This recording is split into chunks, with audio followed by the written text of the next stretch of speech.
I was offered 5 grand for a video, but this was when I was like 19. I was like, double it, and I'll walk outside and I'll give it to a homeless person. And they're like, no, you won't. And I was like, double it. And I was like pacing around my neighborhood for 3 hours convincing this guy, like on the phone, just double the money. I promise the video will go viral and I'll give it to homeless person. I was like, $10,000 just looks better in a title. It'll get more views. I promise your app will do better. A lot of times people, oh boy, it's like they think their videos are better than they are, honestly. And tell them, Jimmy, tell them. I mean, they do that, and they have horrible friend groups because you really are like the type of YouTubers you hang around. It's getting people with the right YouTuber friend group that aren't pussies and will actually tell them when their content's bad and like actually roast it and help them get better in a nice, positive way. Basically what I did was I've somehow found these other like 4 lunatics. 3 of us were college dropouts. 1 was a high school dropout, and 1, I don't know, he just like quit his job. We were all super small YouTubers, and we basically talked every day for 1,000 days in a row and did nothing but just like hyper study, like what makes a good video, what makes a good thumbnail, what's good pacing, like how to go viral. We would just get on Skype every morning, and like some days like I'd get on Skype at 7 a.m. and I'd be in the call until like 10 p.m. and then I'd go to bed, I'd wake up and I'd do it again. We'd do things like take 1,000 thumbnails and see if like there's a correlation to the brightness of the thumbnail to how many views it got. Imagine a world where it's just you working solo and you work 12 hours a day every day for like a year. And you're just grinding, you make a mistake, you learn from it, you grind, you make a mistake, you learn from it, and you do that for like a year. And then imagine a different world where you have 4 friends who are also equally grinding in something similar. Friend number 1 makes a mistake on Friday, he teaches the other 4 people. Friend number 2 makes a mistake the next week, teaches everyone. And then like you're all learning from each other's mistakes. You're all constantly studying 24/7 and downloading each other. Like after a year, you're like 2 years ahead of the guy who was just solo. Do you frequently go that far out of your way to capture the thumbnail? Yeah, I mean, of course, everyone should. If people don't click, they don't watch. So you want to give them something to click. Something a lot of people forget is like unsuggested on phones, thumbnails are really fucking small. So like people are editing thumbnails full blown on their computer, and when you shrink it down, you can't see. We try to all around be above the rest. Anyone can clickbait, but do you actually like deliver on it? We say we put 100 million Orbeez in the backyard, we put 100 million Orbeez in the backyard. Your title and thumbnail set expectations. Like what you're saying is like, I like bananas. And what you need is bananas are the best goddamn food on the planet. Like that's the type of opinion you need. Like you need something like how to get 100 million views on YouTube, or not even that, that's not strong enough. You need something that makes people go, what the fuck? What the fuck did he say in that video? What the fuck? I need to know. At the very beginning of the video, to minimize drop-off, you want to assure them that those expectations are being met. If you're putting 1 million Orbeez in a pool, don't start the video with you shopping for, you know, your mom's birthday present. At the beginning of the video, just say, this is 100 million Orbeez. We're gonna fill this pool and this entire backyard with them. Match the expectations, and then you want to exceed them. So you want to assure people that what they clicked on is what they're getting, and then blow their mind and be like, but you're also getting even more. Anytime you say the word algorithm, just replace it with audience. The algorithm didn't like that video? No, the audience didn't like that video. If I wasn't retaining a viewer, just would it make sense for you to promote it? Why would you promote a 10-minute video that people watch on average a minute and a half? I mean, every video, even the stupid ones, I learned something, you know, and that's something I try to make a very big point of, is like, no matter how bad we mess up, like we sometimes have videos that have horrible retention. It's just like, as long as you learn from it, it's not the end of the world. Every YouTuber says it. It's like no one will ever be able to replicate my style. I gotta edit it, but newsflash, someone can. It's actually not as difficult as you think. It was good that I got a really strong foundation on how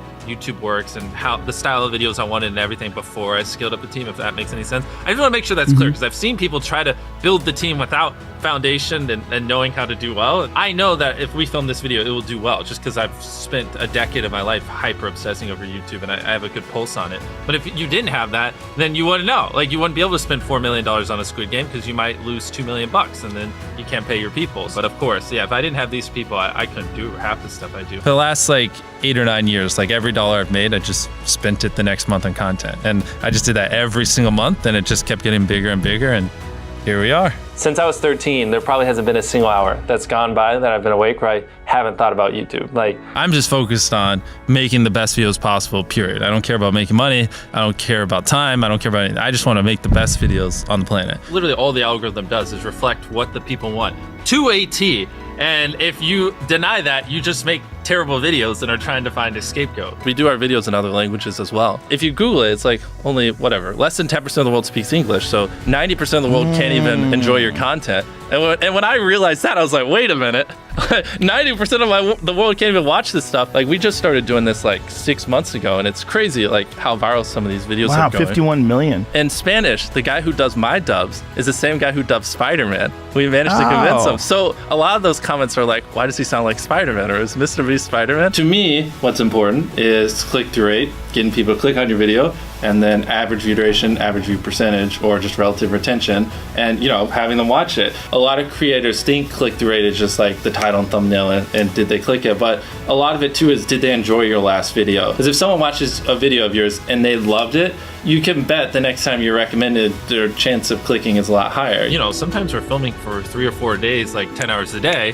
30, 40 hours of filming plus months of setup, whereas most creators probably film for a couple hours and set up for a day. Outside of just filming, we brainstorm video ideas, relentlessly, hours every day. By always doing all those things, it just distinctively sets it so far apart that it's basically, in my head, it's like, why would you not watch it? Viewers aren't stupid. They can tell when you half ASS, I don't know if I'm allowed to curse, a video, or if you really put in effort. And if they can tell you're putting in a lot of effort, they're gonna be more likely to click on future videos. And that snowballs. And because once you build that trust, they get to a point where it doesn't matter what you upload. They just know it's high effort and they just know it's great. And they're just conditioned just to watch because you have a good track record. And so with filming, it's just like trying to make sure we're doing everything we can, no matter how expensive it is, no matter how much time it takes, to make the best video possible. A lot of people, if they gave away 100 grand, they would make a huge deal about it. But sometimes we're just like, yeah, here's 100 grand. Thanks for watching, bye. Doing it that way makes it more fun and just more interesting. So I like to keep a little bit of it mysterious because I think that's what people enjoy. A lot of people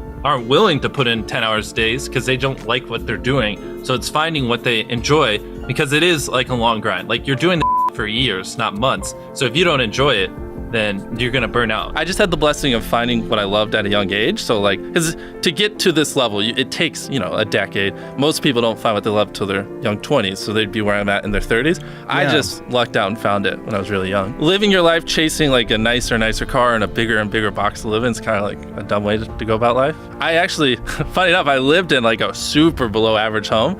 And I kind of learned why famous people don't live in below average homes, because someone broke in, stole everything I owned. So I had to get a little nicer house for security reasons. But before I was robbed, my place is a little duplex, $700 a month. You get a roommate's $360 split. People think just because you go for views means you can't have fun, but you can pull views and you can have fun, which is what we purposely try to do. If you're not doing something that's just inherently fun to you, you're just quit. Just give up. You gotta at least semi-enjoy what you're doing, or you're gonna quit long before it gets to the point where it brings in money or whatever else could be driving you. So find what you love, and then I would just hyper obsess. Make sure no one doing what you're doing is doing it better. Make sure the videos are as good as possible. You can be motivated by more than one thing. I'm motivated because I want to support my mom and my family. I'm motivated because I want to employ my friends and help them. I'm motivated because I want to help other people. I'm motivated because I want to be a YouTuber. I feel like that's another misconception. You can have lots of things that drive you. Absolutely. Yeah. Absolutely. So there's just tons of stuff that drive me.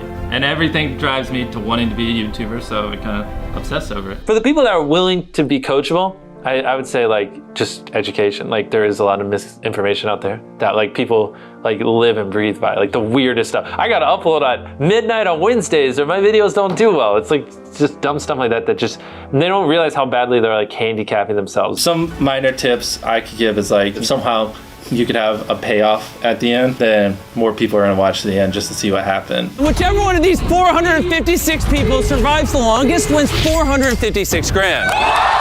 Cut out all dull moments, try not to over-explain things. If a camera just sits on me and I'm just talking for 20 seconds, it doesn't hold retention as well as, maybe me talking and other footage popping up. It's much easier to get 5 million views on one video than 50,000 views on 100 videos. It takes way less effort to get 5 million views on one video. Back then, which I think small YouTubers should do, is I would reply to every single comment. And so I think a few people caught on that I would always reply. And so some people would just be like, I wonder how long it'll take for him to reply. So that was a lot of my comments when I was smaller, but at least it kept him coming back. In your analytics, and most of you probably know this, audience retention. You can see where people click off.